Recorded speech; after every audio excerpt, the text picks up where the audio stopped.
Sustainable Development Goals atau biasa disingkat SDGs merupakan 17 tujuan global dengan 169 capaian yang terukur yang ditentukan oleh PBB. Secara singkat, SDGs adalah sebuah agenda pembangunan skala global yang berkelanjutan demi masyarakat yang sejahtera dan damai.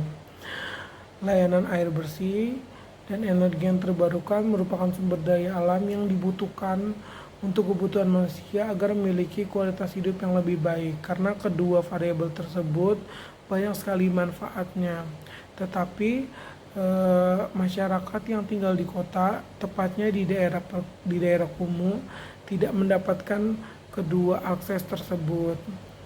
Pada penelitian kami meneliti pengaruh SDGs 6 yaitu akses layanan air bersih dan SDGs 7 yaitu penggunaan energi yang terbarukan terhadap SDGs 11 masyarakat yang tinggal di tempat kumuh.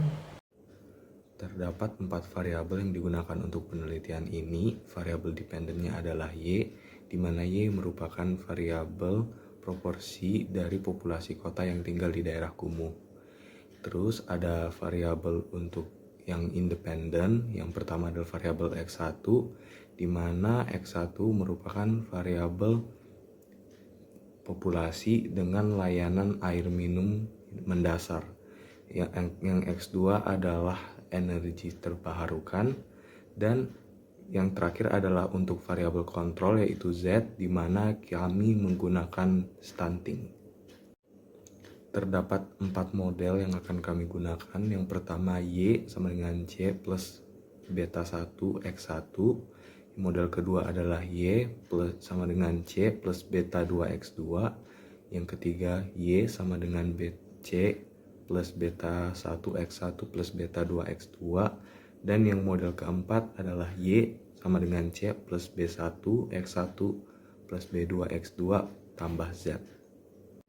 Sebelum membahas hasil regresi, perlu diketahui bahwa data untuk variabel Y telah diputar balik oleh sumber data, sehingga di mana seharusnya seluruh hasil koefisien terbukti berkorelasi negatif, justru berkorelasi positif. Berdasarkan hasil regresi yang telah dilakukan, dapat dilihat bahwa untuk model 1, variabel X1 bersignifikan positif terhadap variabel Y, sehingga dapat disimpulkan bahwa kenaikan dalam populasi yang menggunakan basic drinking water services akan menurunkan angka populasi di daerah kumuh. Terus dilakukan regresi dengan model 2, hasilnya juga sama, yaitu signifikan positif. Bedanya adalah X2 mempunyai efek yang lebih lemah dibandingkan variabel X1 terhadap Y. Setelah itu dilakukan regresi menggunakan model 3, di mana keduanya dijalankan secara simultan. Hasilnya sama, tetap korelasinya signifikan positif terhadap variabel Y, meskipun variabel X2 kini pengaruhnya turun dan perbedaannya sangat drastis dibandingkan variabel X1. Untuk model keempat, di mana ditambahkan kontrol variabel yaitu stunting, untuk mengurangi potensi bias dan memastikan hubungan antara variabel tidak dipengaruhi faktor lain, hasilnya juga berkorelasi positif, di mana kedua variabel independen yang X1 dan X2 terbukti tetap mempunyai korelasi positif meskipun ditambahkan variabel yang lain.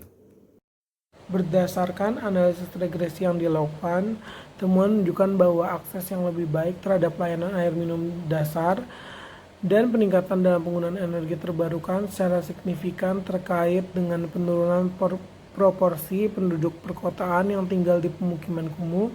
Meskipun hasil awal mungkin mengejutkan karena koefisien positif, hal ini mengidentifikasikan bahwa upaya untuk meningkatkan akses terhadap layanan dasar dan mempromosikan keberlanjutan energi dapat secara efektif mengurangi tingkat kumuh di perkotaan. Analisis yang melibatkan kedua variabel secara simultan menegaskan bahwa X2 memiliki dampak yang lebih kecil dibandingkan S1.